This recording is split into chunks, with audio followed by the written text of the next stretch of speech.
Eu nunca gostei de dirigir à noite, mas naquela época eu fazia isso quase todo dia por causa do trabalho, e a estrada da fazenda era o caminho mais curto, um trecho de terra que cortava propriedades antigas, cercas velhas, mato fechado e casas que pareciam abandonadas há décadas.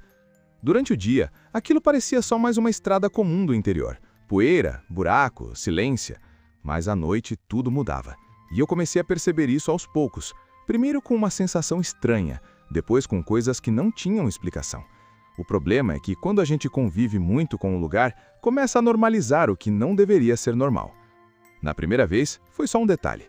Eu voltava para casa já tarde, faróis ligados, rádio baixo, quando vi alguém parado no meio da estrada, bem na curva antes da porteira principal da fazenda. Reduzi a velocidade imediatamente, achando que podia ser algum morador ou funcionário, mas aquela pessoa não se mexeu, não fez sinal, não reagiu à luz forte do carro. Quando cheguei mais perto, ela simplesmente não estava mais lá. Não atravessou, não correu para o mato, não tinha para onde ir. Sumiu. Fiquei arrepiado, mas segui em frente, tentando rir da situação e colocar a culpa no cansaço. Só que aquilo começou a se repetir, em noites diferentes, horários diferentes, sempre naquele mesmo trecho da estrada. Às vezes era uma pessoa, às vezes parecia um vulto baixo, às vezes apenas uma sombra, atravessando rápido demais para ser identificada.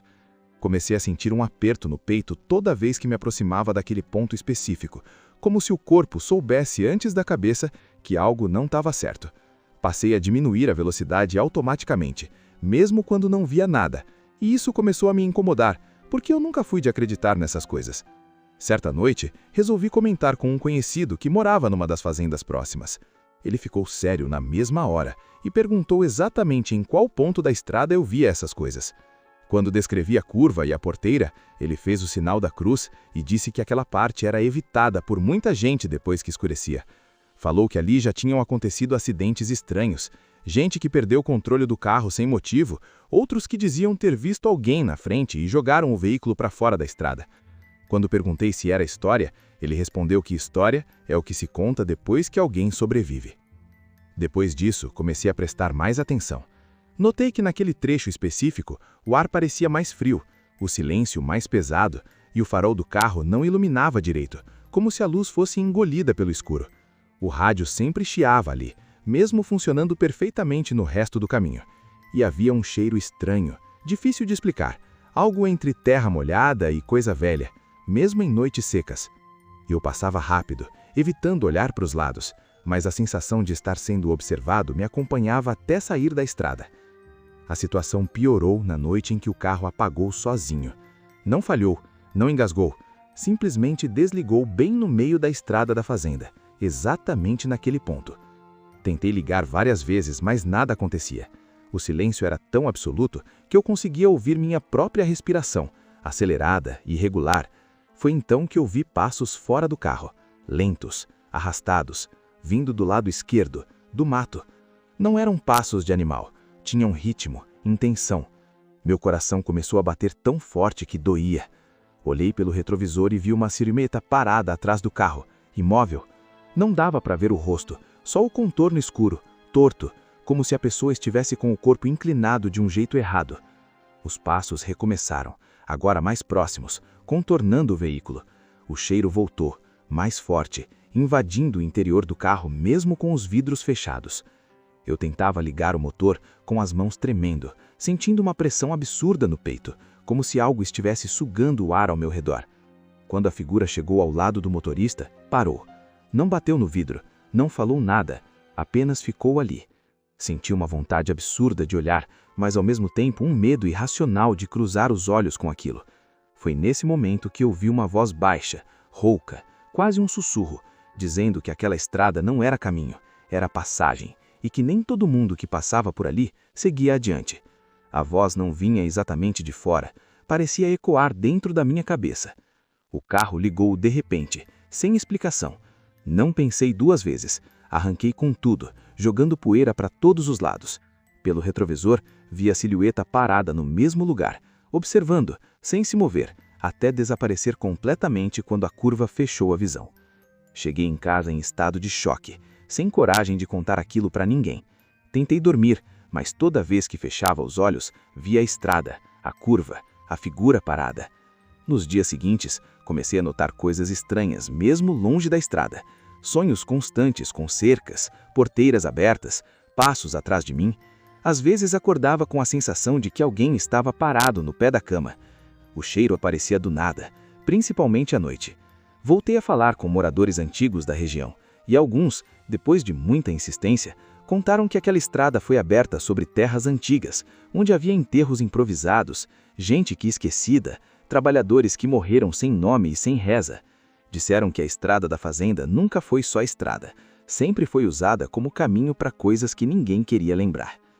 Ele me disse algo que não saiu mais da minha cabeça, que certas estradas não ligam lugares, ligam tempos, e quem entra nelas pode acabar sendo visto por coisas que nunca foram feitas para serem vistas. Quando perguntei se havia como desfazer isso, ele balançou a cabeça lentamente e respondeu que não se desfaz uma passagem depois que ela te reconhece. Aquilo não escolhe todo mundo. Escolhe quem olha, quem percebe, quem não ignora. Na mesma semana, o barulho voltou, agora dentro de casa. Passos lentos no quintal, depois no corredor, sempre parando perto do quarto, como se algo estivesse aprendendo o caminho. Eu tentava me convencer que era paranoia, estresse, mas meu corpo reagia antes da mente, suando frio, tremendo, com aquela pressão no peito que eu já conhecia bem demais. Numa das noites, acordei com a sensação clara de que alguém estava inclinado sobre mim, brinhando perto demais. Não vi nada, mas senti o cheiro, tão forte que me fez engasgar. Foi então que entendi que aquilo não queria apenas assustar, queria ser lembrado. Queria que alguém soubesse que a estrada ainda estava ativa, que a passagem continuava aberta. Comecei a ouvir a voz de novo, baixa, distante, sempre quando o ambiente ficava silencioso demais. Dizia que atravessei quando não deveria, que tinha olhado quando outros passaram sem ver e que agora eu carregava um pedaço daquele caminho. Não era ameaça, era constatação. A última manifestação aconteceu numa madrugada chuvosa, quando acordei com o som de algo raspando a parede externa da casa.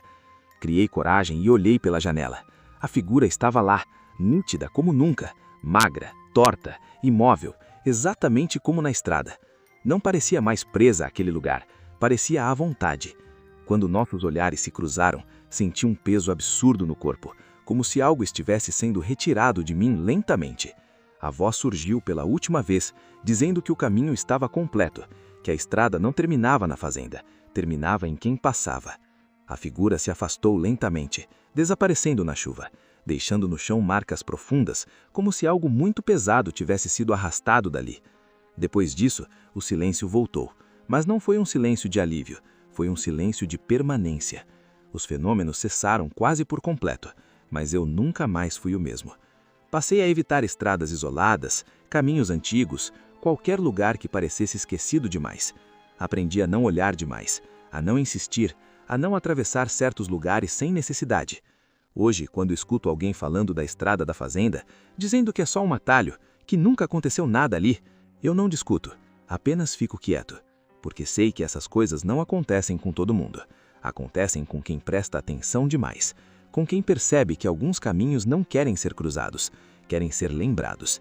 E enquanto alguém lembrar, enquanto alguém contar, a estrada continua existindo, esperando o próximo que achar que está apenas passando, sem saber que às vezes não é a gente que atravessa o caminho, é o caminho que atravessa a gente. Obrigado por ficar até aqui. Ah, tem outro vídeo ótimo aí em cima. Te espero lá. Venha!